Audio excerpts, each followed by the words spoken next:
All right, welcome to 6.10. We're going to create a sinusoidal function given a graph of the function or a set of criteria. So more kind of practice with the things that we've been working on thus far. So this function, this graph should look very familiar to you. And our goal is to write a sine and cosine function that will represent the graph below. And in doing so, we're going to reaffirm the correspondence between the sine and cosine functions and how a simple phase shift allows us to translate between the two of them very easily. So let's kind of just go through and create one function that makes sort of the most sense, that is the easiest and lends itself the most simply to this graph, and then we'll talk about creating the other one. If you haven't done so already, or you just want a little extra practice, it'd be a good idea to pause the video right now and try maybe just in your head going through and figuring out what the parameters of your function need to be and whether it should be a sine or a cosine function. Alrighty, so as we've talked about, some of the easier things to determine about our function are what the midline and amplitude of our function should be. And so simply looking at the maximum value of 2 and the minimum value of -2, we can determine that halfway between that is going to be 0. And so our midline is going to be y, the line y equals 0. And hence the k value of the function should be 0. And then based on that, the distance from the midline to the maximum or the midline to the minimum is 2. And so our amplitude will be 2. And so we can say that our a value should be 2. And then from this point, we then want to go ahead and tackle the b value. And notice that the b value is related to the period. In other words, this b value determines how fast we move around the circle. Right? So if our b value is greater than 1, it's going to make us speed around the circle faster. In other words, shorten our period. And since this period here is pi, and we know that the parent function will have a period of 2 pi, we can sort of already in our minds know that b is going to be greater than 1. And now to actually figure that out, remember that the period, in this case pi, is equal to 2 pi over whatever the b value is. And so to determine what the b value should be set to, you can do this probably in your head very quickly. 2 pi divided by what will be pi, and you'll get that the b value should be 2. You could also multiply by b on both sides, and also divide by or multiply by 1 over pi, so that you end up with the b value equal to 2. And then at this point, all you need to figure out is, do I want to use a sine or a cosine function, and is there a phase shift that I need to implement? So remember the key characteristics of sine and cosine. A sine function with no phase shift will have a y-intercept at the midline and then increase. A cosine function with no phase shift will have a y-intercept at the maximum and then decrease. Notice that we have a y-intercept at the midline and then an increasing function. And so the sine with no phase shift will lend itself beautifully. And so no phase shift means that our h value is 0. So the first function that I can create very simply is just 2 sine of 2x. And so at this point, we've created one function, a sine function, and now we want to think about, okay, could we create a cosine function? And so to do this, let's kind of go back over and think about that last step, right, where we decided that we should use a sine function.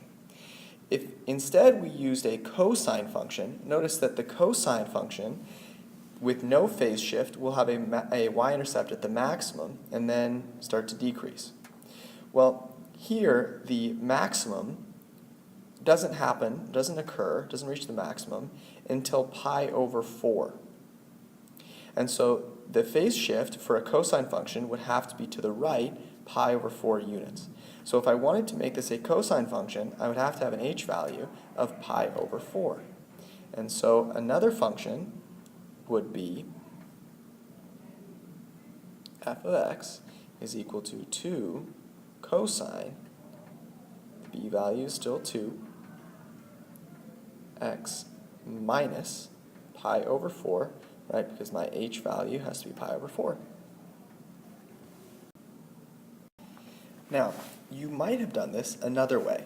And the other way you might have done this is you might have said, hey, remember that we realized that the parent function sine of x is the same as the parent function of cosine with a phase shift of pi over 2 units to the right. And similarly, the cosine parent function is the same as the sine parent function if I've translated it to the left, pi over 2 units.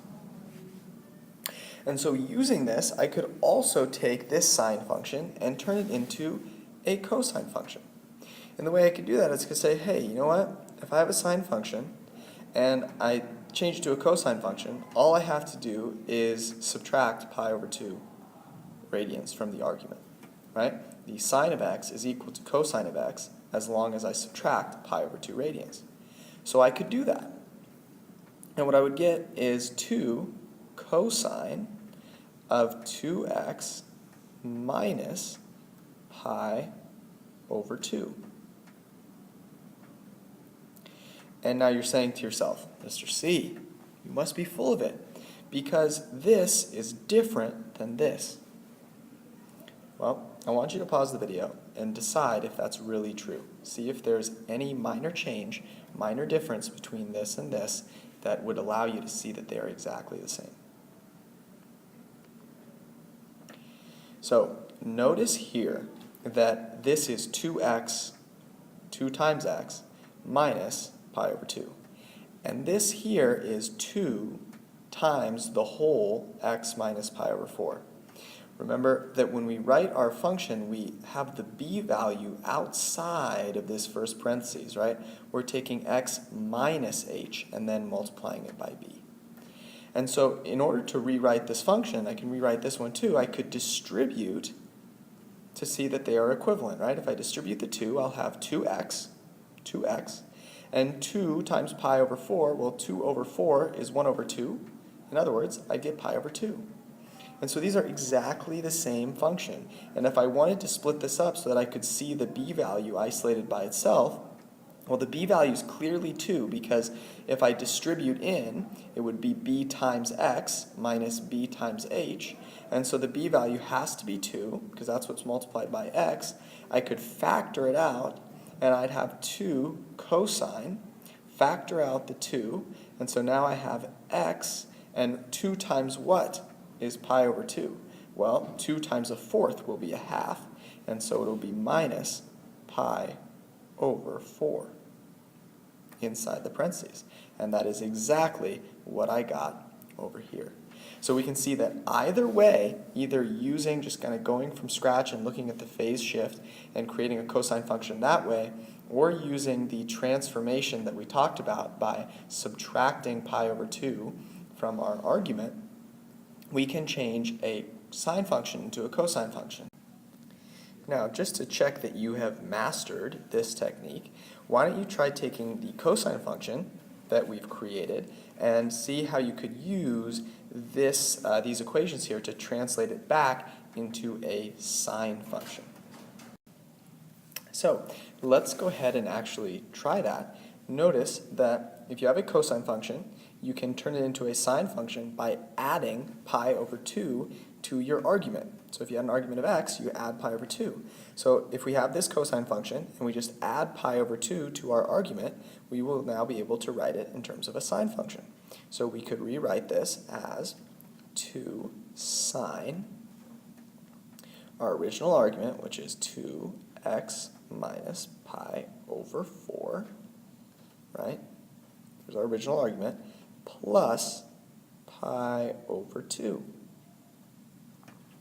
Now, to rewrite this, to simplify, what you could do is you could multiply, distribute the 2, and then you'd be able to add. So if you distribute the 2, you will have 2x minus pi over 2, because 2 over 4 is 1 over 2, plus pi over 2, and pi over 2, negative pi over 2 plus pi over 2 is 0, and so all you're left with is 2 sine of 2x, which is exactly what you got to begin with.